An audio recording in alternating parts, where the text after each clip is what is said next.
আমি গত জুমার দিনে বলেছিলাম কয় দলের কয়জন নেতা আল্লাহ রাসূলকে ঘেরাও করেছিল, স্মরণ নাই আপনাদের? ঘুমাচ্ছেন নাকি? 14 দলের 14 জন নেতা। কয় দলের কয়জন? 14টা দলের 14টা নেতা তদানীন্তন সময় সেই দিন আল্লাহ রাসূলের বাড়িটা রাতের বেলা ঘেরাও করেছিলেন। আল্লাহ রাসূলকে গ্রেফতার করবেন, তার বাড়িটা জ্বালিয়ে পুড়িয়ে ছারখার করে দেবেন, বিশ্ব নবীকে জেলখানায় বন্দি করে দিনের পর দিন খেয়ে না খেয়ে তার দুনিয়া থেকে বিদায় দিবেন। নাউজুবিল্লাহ করবেন না? কিন্তু আল্লাহ পাক আছেন না নাই? আছেন। হযরত আলী রাদিয়াল্লাহু তাআলা আনহুকে আল্লাহর নবী ঘরের ভেতরে রাখলেন। রাখার পর আল্লাহর নবী নিরাপদ সফরে বের হলেন।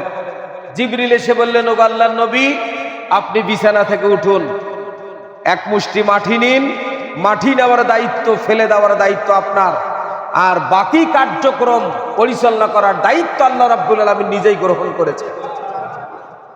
নবীজি এক মুষ্টি ধুলি নিলেন আর মাটিতে ফেলাই দিলেন। বিশ্ব নবীর বাড়িটা ছিল ছোট একটা বাড়ি। আল্লাহর নবীর ঘর বলতে তেমন ছিল না, সামান্য একটা ঘর ছিল। চতুর্দিক থেকে সবাই ঘেরাও করে রেখেছে। নবীজি এক মুষ্টি ধুলি দিয়ে মাটিতে ফেলাই দিলেন।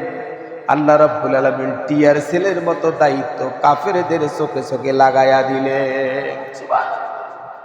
টিয়ার সেল, টিয়ার সেল নাম শোনেন নাই আপনারা? এই যে পুলিশরা ছড়ে টিয়ার সেল, গ্যাস, বিষাক্ত ধোঁয়া একটা।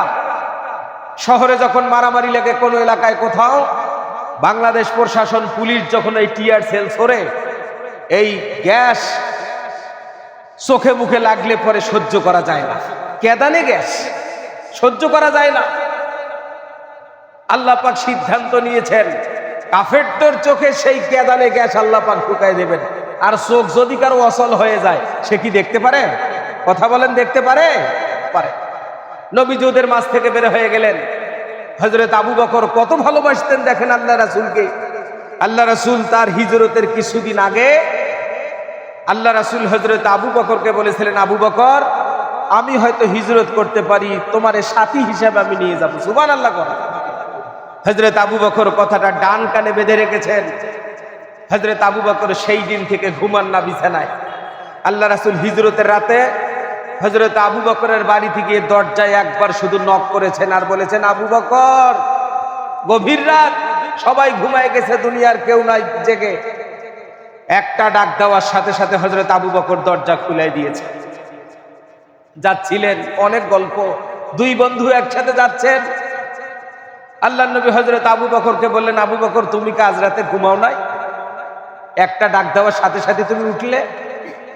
হযরত আবু বকর চোখের পানি ছেড়ে দিয়েছে, কাঁদছিলেন আর বলছিলেন, ওগো আল্লাহর নবী, আপনি একদিন না দুই দিন না, আজ থেকে অনেক দিন আগে বলেছিলেন, আবু বকর, আমি হয়তো হিজরত করতে পারি, হিজরতের রাতে তোমারে আমি বন্ধু বানাবো, সাথী বানাবো। হুজুর, বিশ্বাস করুন, যেই আল্লাহ আমাকে বানিয়েছেন ওই আল্লাহর কসম করে বলছি, সেই দিন থেকে আজ রাত পর্যন্ত আমি আবু বকর বিছানার সঙ্গে পিঠ লাগায়া ঘুমাই না। হযরত আবু বকর তার জামা খুলে দেখালেন পিঠে। আল্লাহ রাসূলকে বললেন, ওগো আল্লাহর নবী, আমি দরজায় দাঁড়িয়ে দাঁড়িয়ে ঘুমানোর কারণে আমার পিঠে ঘা হয়ে গেছে। বিশ্বাস করুন ওগো আল্লাহর নবী, আমার জীবন চলে যাক, এর বিনিময়ে আল্লাহর নবী বেঁচে থাক, এর চেয়ে উত্তম সান্ত্বনা আর আমার কাছে হতে পারে না। একটু জোরে সুবহানাল্লাহ বলুন। প্রিয় মুসল্লি বৃন্দ, হযরত আবু বকর সিদ্দিক রাদিয়াল্লাহু তাআলা আনহু আল্লাহ রাসূলের কত প্রিয় বন্ধু ছিলেন।